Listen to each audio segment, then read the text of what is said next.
I'm Ron Williams. I'm the head coach at DC Express Track Club, also the president, founder, CEO.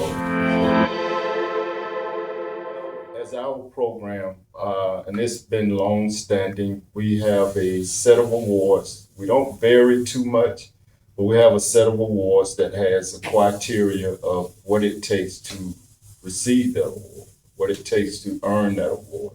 So, and again, that starts from practice all the way through competition. We look at everything from day one to the last day. So we have an idea of, who earns certain awards. We get together as a coaching staff at the end of the season, and then we talk about who earned or received certain awards. So it makes it kind of fair. So if an athlete at the end of the season felt like they should have gotten that certain award, then we look back and say, well, they didn't really work that hard in practice or competition. They didn't do, follow the race plan or whatever it may be. So that kind of separates who receives and who doesn't receive awards. And some awards, multiple people can get awards, the same award. So that motivates them. It really kind of motivates the coaches. So everybody is happy about, what award they received at the end of the season. I see one of the awards that you have this year is Best Overall Track Athlete. What would be some of the criteria for that one? For that criteria, for you to be the best overall athlete, you would have to have competed well in competition at a high level. And we go back and look at all of the results from the entire season and who met that criteria as far as sometimes it may be the same event, sometimes it may not, but who did the best in that season overall competition? That's a good question. In my opinion, my experience is, first of all, you have to be disciplined, and you really have to trust your coach, because you have to have a plan, and above all, preparation is everything.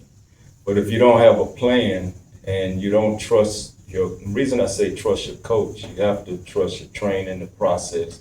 In order to be a champion, you have to have those qualities. Have to have a little bit of arrogance in a good way, real confident, not overconfident. It's that thin line between overconfident and not, You don't want to be arrogant, but you still want to have a lot of confidence. And you got to believe that that's something that you can do based on your trust of that coach or mentor, or whoever it is. The way I do things is sit down at the beginning of the season and we go through their goals. What do you want to accomplish this year? Sometimes we have to kind of dial it back because they're up here and as a coach, they're really right here right now.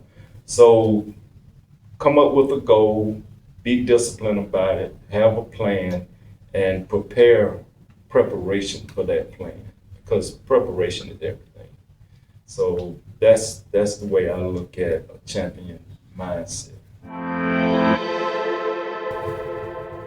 You have to have buy-in from the athlete. So you try to build a relationship and talk to them about what it is they're trying to accomplish and how you can help them accomplish that goal.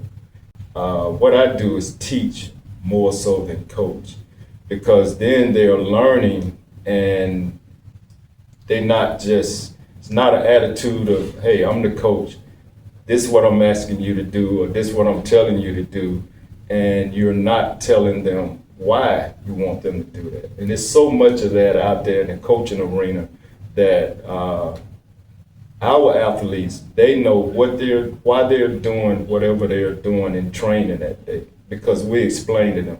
this is what we're working on today. This is why we're working on that today.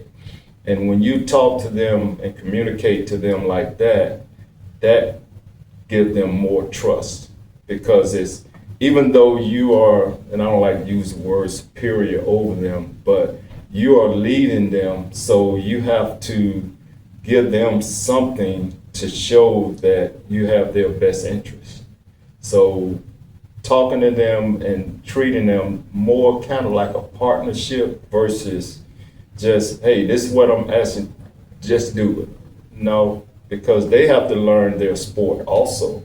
So the more they have knowledge of their sport, it helps everybody. That's definitely a good one. I experienced that last year during the high school season. For some reason, we haven't had an abundance of freshmen or even sophomores that maybe didn't run track in middle school. So they, first of all, they have to be patient and kind of learn about the program, because coming in and you've been in middle school, and this is nothing against middle school, but you don't have a lot of real knowledge of what it's going to take to be a high school athlete.